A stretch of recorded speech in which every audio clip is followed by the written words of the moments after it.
Salut, bonjour à tous. Alors bienvenue dans cette nouvelle vidéo pour contournement.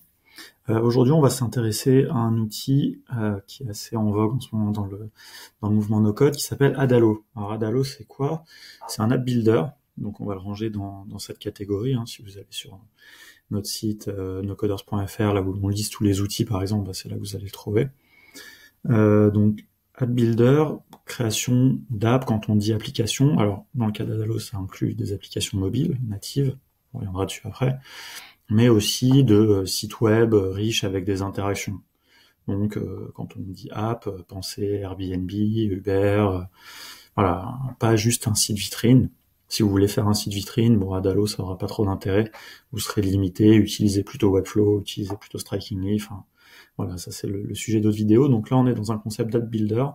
Donc, on va créer des interactions dans des applications. On a eu la chance de rencontrer le fondateur d'Adalo à la NoCodeConf en Californie quand on était au mois de novembre. Donc, on a pu échanger un peu avec eux. C'est une équipe hyper motivée qui vient de Saint-Louis, dans le Missouri, il me semble. Enfin, voilà, dans le centre des États-Unis, là où il n'y a pas grand-chose. C'était hyper cool, hyper sympa. Ils ont vraiment un très, très bon état d'esprit. Et puis on a suivi un peu, on a vu que la communauté aussi s'intéressait beaucoup à cet outil. Donc on va en parler. Alors, on va rentrer direct dedans, on va pas tergiverser pendant 3 heures. Donc quand vous vous connectez, direct vous arrivez sur la dernière application que vous avez fait. Bon, ça c'est juste un test. Comme d'habitude, moi je vais partir d'une page blanche, vous montrer un petit peu des petites choses. Alors, je suis pas du tout un expert d'Adalo, là je découvre, je vous livre mes sentiments un peu au fur et à mesure. Mais voilà, comme ça, c'est un peu une petite avis comme ça de premier bord. Alors, premier truc, vous choisissez vraiment entre une appli, si vous voulez faire une appli native ou une appli, une web app. Alors, ce qui est intéressant, j'ai posé la question justement à David, le cofondateur, et donc il nous expliquait que le natif, c'est vraiment du natif. On ne parle pas d'un site web encapsulé. Si vous voyez un petit peu de quoi je parle, on est vraiment du vrai native. Donc, il repose sur React Native, donc la technologie de Facebook qui permet de faire des applications en utilisant le langage React, mais qui compile, qui donne des applications vraiment natives, donc avec vraiment des performances intéressantes. Voilà, et donc ce qui est intéressant, c'est que pour faire des web apps, en fait, ils utilisent React Native Web, donc ils partent vraiment du native, de React Native, pour faire la partie web. Et donc, quand souvent c'est plutôt l'inverse qui se passe, l'outil permet de faire un site web, une application web, et puis éventuellement de la packager dans une application Cordova ou quelque chose comme ça qu'on peut ensuite essayer de distribuer sur les stores. Mais clairement, le look and feel, les performances, tout ça sont vraiment très différentes. Donc on va partir là-dessus. Ce qui nous intéresse, je trouve que c'est une des vraies valeurs ajoutées. Voilà, donc ce qui est intéressant, c'est que vous avez déjà quelques templates qui vous font gagner beaucoup de temps. Je vous laisse les tester. Moi, j'aime bien partir d'une page blanche. Alors, vous allez choisir un nom. Alors, là, ce que je vais faire, c'est un micro-exemple d'une application de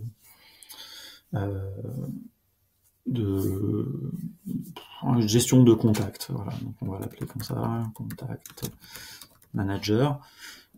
Et vous allez choisir des couleurs. Donc, ce qu'il faut voir, ça c'est ce qu'on va voir vraiment un peu dans tout le test de l'outil, c'est que Adalo offre pas mal de fonctionnalités, mais simplifie beaucoup les choses. Ça vous cadre, ça vous limite aussi, mais il vous propose un chemin direct vers ce qui a de la valeur. Par exemple, pour pas avoir à faire beaucoup de gestion, de design, etc., juste vous choisissez une couleur primaire, une couleur secondaire. Donc là, on va choisir, je prends un peu au hasard, c'est de faire quelque chose qui soit pas trop moche. Et puis, un truc un peu plus orangé, peut-être. Voilà, comme ça, c'est pas très joli. Et éventuellement, il y a quelques options avancées, mais une option, d'ailleurs, si je vais quand même la mentionner, qui est hyper intéressante, c'est que vous pouvez donc créer une base de données. Donc, Adalo, c'est pas que la partie client, c'est pas que l'application mobile cliente, c'est aussi une base de données. Mais ce qui est hyper intéressant, ce qu'il propose, c'est que vous pouvez faire plusieurs applications qui se connectent à la même base de données. Cas d'usage très simple, imaginez vous faites un Uber de je sais pas quoi, vous avez une application pour les clients, une application pour les chauffeurs, voilà, mais qui se connectent à la même base. Ça peut être vraiment un cas d'usage intéressant. Hop, on crée, Et là, on est parti. Alors, malgré que j'ai choisi de créer une page blanche, il nous crée quand même plusieurs écrans. Ça, je trouve ça assez intéressant, puisque quand même, par d'une application, bah, on sait que globalement, dans 90% des cas, 80, allez, disons, il va y avoir une login, sign up, etc. Donc voilà, c'est vraiment la logique d'Adalo, on essaie de vous guider un peu, proposer les outils, vous proposer des raccourcis pour que vous gagniez du temps, et qui vont couvrir souvent 80% des cas d'usage, quoi.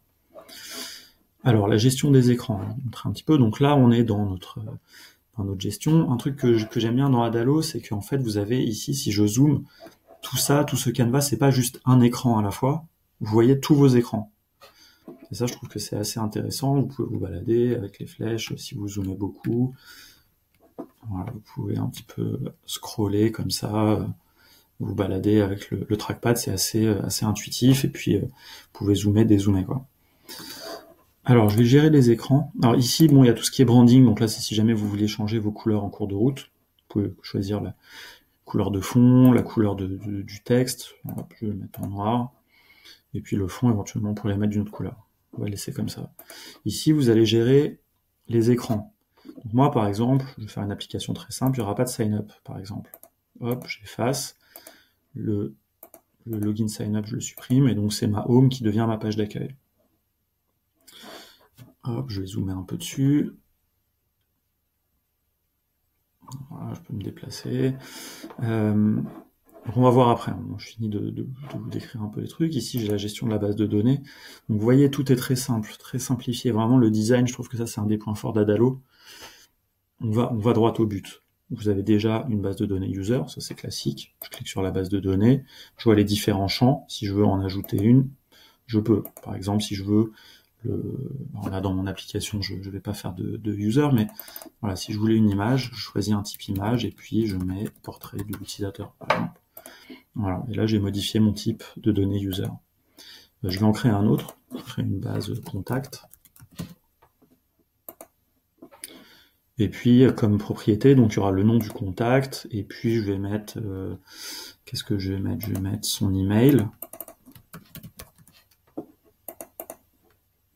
Et puis je vais mettre son numéro de téléphone. Alors, est-ce que c'est un number? On va mettre un champ texte. Voilà, je supprime.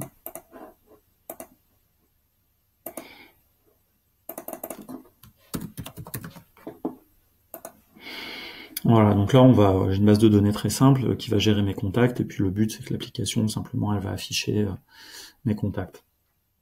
Et puis éventuellement je pourrais les supprimer ou je pourrais faire un petit peu des actions dessus. Voilà, alors ma base elle est vide, vous voyez j'ai 0 record, je clique dessus, là je peux voir le contenu de ma base de données. Je peux ajouter un contact à la main. Ce qu'on va faire c'est qu'on va plutôt charger un fichier CSV, ça ira plus vite. Alors là il y a un petit bug, je sais pas pourquoi, il découvre pas les fichiers dans ici quand je passe par là. Ah oui, c'est peut-être pour ça. Voilà. Hop, je vais faire mockdata.csv. Donc c'est un fichier que j'ai généré là avec un outil qui s'appelle Mockeroo, qui est très intéressant, qui m'a généré 30 lignes de données de contacts. Voilà, c'est une petite astuce au passage, c'est cadeau, c'est pas Adalo. Et donc là, vous voyez que là, ici, j'ai les champs de ma base de données. Enfin non, j'ai les colonnes du CSV, pardon, les colonnes qu'il a trouvées dans le CSV. Et ici, je vais les mapper avec ce qu'il y a dans ma base de données. Donc par exemple, le prénom, je vais le mettre dans le nom. Alors j'ai fait une petite bêtise, j'ai mis 2 champs nom et prénom, donc on va garder que les prénoms des gens, c'est pas grave. Email, il me l'a mis dans email, il a reconnu le nom, et puis téléphone, on va mettre dans phone. Hop, on importe. Et donc là, vous avez une vision de la base de données. Hop, done, on va le cacher aussi. Et donc là, vous voyez que ça c'est pas mis à jour, c'est pas grave. Voilà, 30 records. Ici, j'ai mes settings, je peux ajouter une petite icône, je peux gérer le nom de l'écran, le nom de l'application. Je peux éventuellement la copier, je peux éventuellement l'effacer ici en dessous. Et ici, ce dernier onglet, il gère la publication. On va pas aller jusque là, ça sera le sujet de d'autres vidéos. Là, on est en mode premier pas, je vous montre un petit peu le principe d'Adalo. Donc j'ai sauté volontairement, évidemment, ce bouton tout au début, puisque là, ici, c'est là qu'on va pouvoir ajouter des composants et des écrans. Dans Adalo, il y a 3 concepts de base. Il y a les composants, ça c'est tout ce que vous allez pouvoir mettre sur votre canevas, dans votre écran. Il y a les actions, donc un petit peu les workflows, vraiment qu'est-ce qui va se passer quand on appuie sur des boutons. Et puis il y a la base de données. Un petit peu ces 3 entités-là, c'est vraiment les entités de base d'un concept d'application. Voilà, il n'y a pas de chichi, on fait comme ça. Donc là, les composants, vous voyez ils sont catégorisés, il y en a pas mal, alors ils vous mettent dans les most used ceux qui sont les plus fréquents, on va en utiliser certains. Et puis voilà, il y a des choses de navigation. Vous allez voir, en fait, ça vous simplifie beaucoup la vie. Alors, avant ça, je vais rajouter un premier écran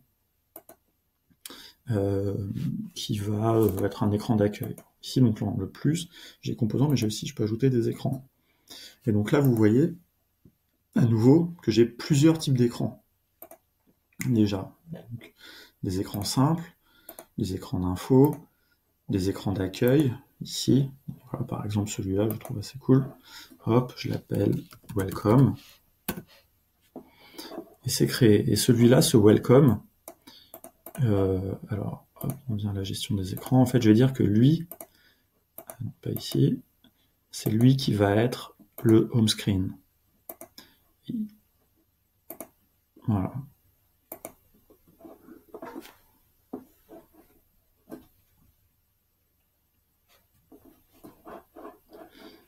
Et il va être aussi voilà, le welcome screen, pardon. Il va être les deux. Il va être, ouais. Donc là, on peut changer le nom. Donc là, vous voyez, c'est rare. Donc, j'ai pas encore mis de composants, vous allez voir, mais là, donc, la gestion des composants est très simple. Donc, un composant tag, je clique dessus. Hop, contact manager. Alors, par exemple, bah là, c'est passé à la ligne. Je vais le déplacer un petit peu. Je clique à côté. Je vais pouvoir le déplacer. Vous voyez, donc là, vous allez avoir toujours des éléments qui vont vous aider à bien centrer. On est dans un concept un peu drag and drop, un peu à la Bubble, plus guidé. Vous allez avoir moins de latitude aussi sur le style, mais vous allez plutôt pouvoir facilement faire des choses un peu jolies, un peu bien alignées. Là, si je clique sur mon élément, donc là, c'est qu'un texte. Je peux pas gérer son design.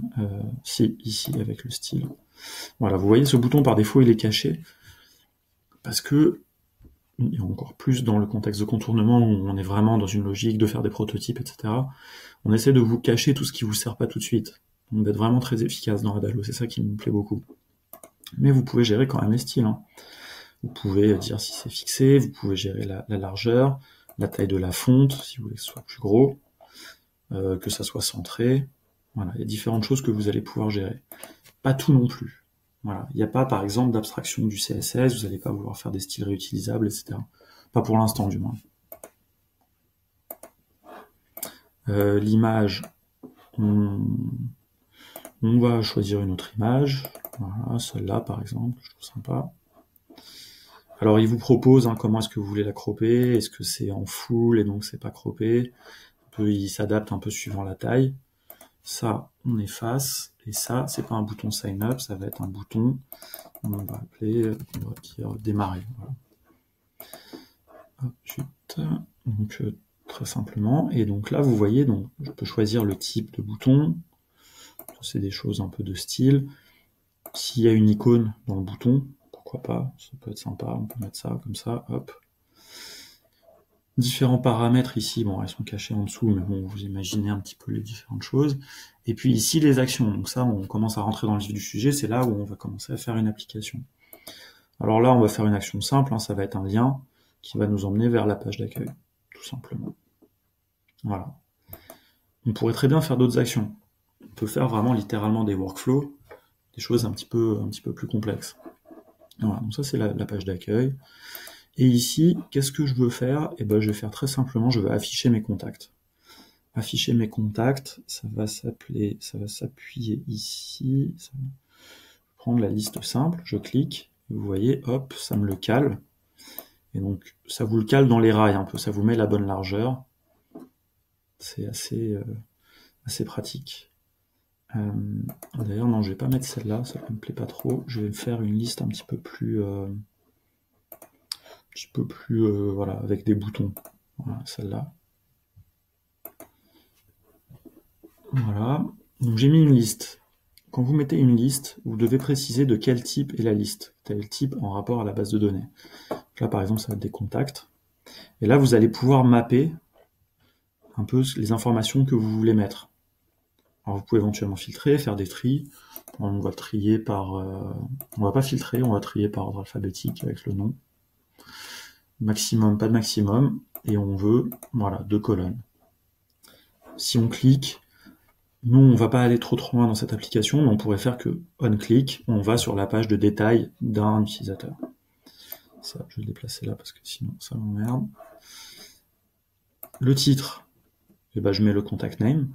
Voilà, très bien, il l'a deviné tout seul. Le sous-titre, je vais mettre l'email, allez.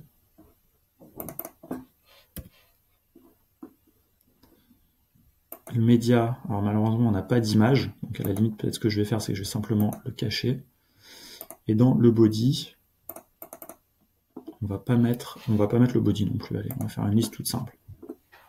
Par contre on va faire des boutons pour vous montrer un petit peu les workflows.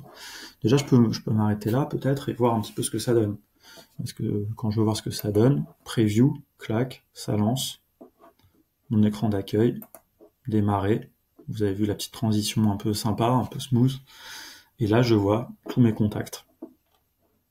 Là, vous voyez que j'ai un bouton ici qui me permet de sortir éventuellement. Ça, c'est géré par défaut. Je vais pousser un petit peu juste là la gestion de la liste et puis après, je vous montrerai encore 2-3 trucs et puis après on s'arrêtera là parce que ça suffira pour aujourd'hui. Alors, on va ajouter un bouton. Donc là, vous voyez ici, donc, après les différentes caractéristiques, que je peux aussi mettre des boutons. Je peux pas en mettre 50, je peux en mettre 2. Donc là, vous voyez un petit peu, c'est le parti pris d'Adalo.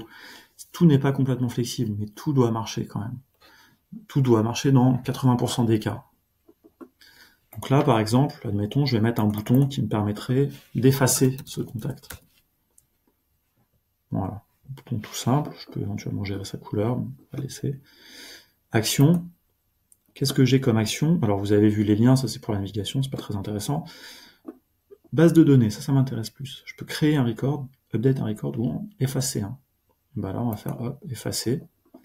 Quel record on veut effacer? On veut effacer le current contact. Ça désigne la case dont on parle. Et puis si je voulais, je pourrais faire encore, peut-être envoyer une notification. Alors, vous voyez que dans les actions, il y a pas mal de choses. Hein. Il y a des liens de navigation, il y a des gestions de la base de données. Il y a, bon, ça c'est plus pour le login. Et puis, Adalo permet aussi vraiment d'envoyer des notifications aux autres utilisateurs de son application. Et ça, c'est vraiment hyper puissant. Donc ça, typiquement, vraiment dans un contexte d'appli mobile, ça c'est ce qui fait vraiment qu'on fait des vraies applis mobiles aussi, quoi. Puis il y a d'autres choses, un petit peu, on peut changer des valeurs, on peut faire des choses un peu du partage. Voilà, ça c'est un peu plus avancé. Je pourrais mettre un deuxième bouton, j'ai pas forcément envie de le faire. Je pourrais mettre une icône aussi. Voilà, par exemple, si je voulais dire quels sont mes contacts favoris.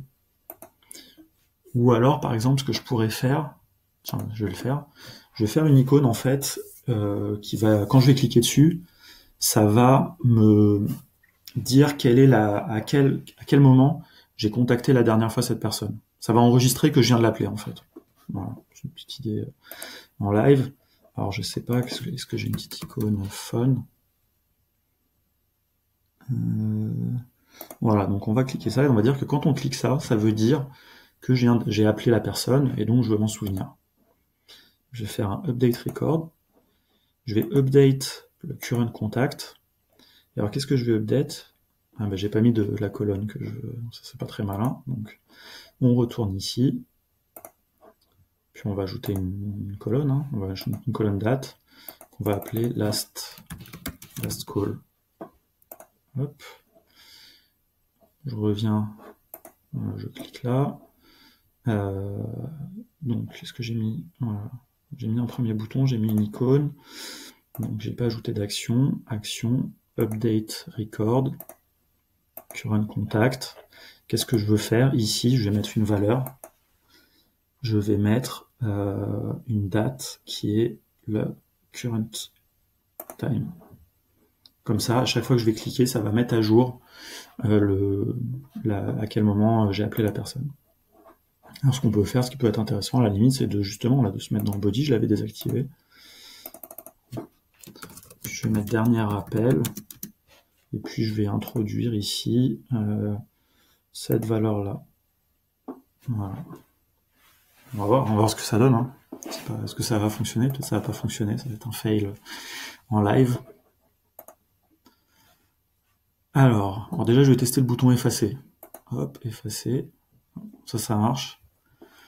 Et puis ça, et bah, voilà, donc vous voyez, en plus c'est sympa parce que c'est formaté en français, puisque mon navigateur est en français, et de manière un peu dynamique.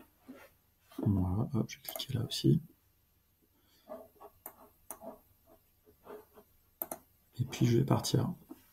Voilà, donc on a fait une petite application très simple qui permet de gérer ses contacts, de gérer quand pour se souvenir éventuellement de quand est-ce qu'on a appelé une personne pour la dernière fois. Ça peut être intéressant, hein, prendre des nouvelles de ses amis. Voilà, petite idée. Ouais. Je vais juste retourner pour voir. Et donc là, vous allez voir que bon, c'est toujours il y a quelques secondes. Il va falloir que j'attende un peu plus longtemps si je veux voir une autre phrase apparaître. Pour finir, je vous montre quelques composants très rapidement. Mais surtout, je vous invite vraiment à tester Adalo si vous vous intéressez à la conception d'applications. C'est très intéressant. Alors, il y a des barres de navigation. Par exemple, barre de navigation en bas. Vous voyez, hop, elle va se caler en bas directement. Et vous savez que ça va être toujours bien calé. C'est pas à vous de gérer ça. Vous cliquez dessus, et bah déjà, vous pouvez, donc, il vous met 5 tables maximum. Je vous dis encore une fois, c'est ce principe, Adalo, va vous contraindre. En fait, il va vous contraindre, il va vous donner beaucoup de flexibilité et de puissance, mais il va aussi vous contraindre. Et ça, c'est quelque chose que j'apprécie, contrairement par exemple à Bubble, qui est complètement générique, où vous pouvez tout faire, mais vous devez tout gérer. Là, ces contraintes, elles me paraissent intéressantes parce qu'elles sont stimulantes. Vous allez devoir trouver des manières de faire les choses au plus simple. Et quand on est dans un contexte de MVP, comme c'est souvent le cas dans le cadre des formations de contournement, voilà, on va pas pouvoir faire une usine à gaz, on va pas pouvoir mettre 10 onglets en bas. On va en mettre 5 maximum, c'est déjà beaucoup de fonctionnalités a priori. Ça va nous contraindre. Et éventuellement, évidemment, si on en veut plus, on met un bouton mort, c'est déjà l'exemple qui donne, et puis vous faites une page avec vos autres fonctionnalités. Vous pouvez toujours trouver des moyens de contourner les limitations. Voilà, on aime bien le mot contourner, évidemment. Voilà, ça c'est vraiment, il faut bien y penser. Donc admettons que... Voilà. Je peux avoir 2 tabs, ça se gère comme des boutons, OnePress peut mettre des actions, de navigation, etc. Voilà, ça c'est vraiment, j'insiste sur ce fait-là parce que je pense que c'est le point fort d'Adalo, c'est vraiment cette notion de contrainte, de simplification. On teste beaucoup d'outils avec contournement. Adalo, ça nous plaît, c'est un outil qui est très jeune, on verra comment il évolue, évidemment, il faut lui rajouter de la puissance, mais où il y a une bonne approche pour essayer d'avoir de la puissance dans ce que vous allez pouvoir faire, tout en gardant de la simplicité. Et ça me paraît très intéressant. Hein. Donc on sera très vigilant, on va vraiment suivre l'évolution de cet outil. N'hésitez pas à venir sur notre Slack, il y a un channel Adalo, où on a même la chance d'avoir un des cofondateurs qui est présent. Alors, il parle pas français malheureusement, mais il regarde quand même un petit peu ce qu'on fait. On peut éventuellement le pinguer en anglais. Donc vraiment, n'hésitez pas. Venez poser vos questions, tester cet outil, venez nous montrer ce que vous avez créé avec, ça nous intéresse grave. Voilà, c'était la fin de ce petite présentation de premier pas avec Adalo. À bientôt pour poursuivre la discussion, plus vous faire des nouvelles vidéos vraiment pour creuser un petit peu les possibilités de cet outil. Allez, à bientôt.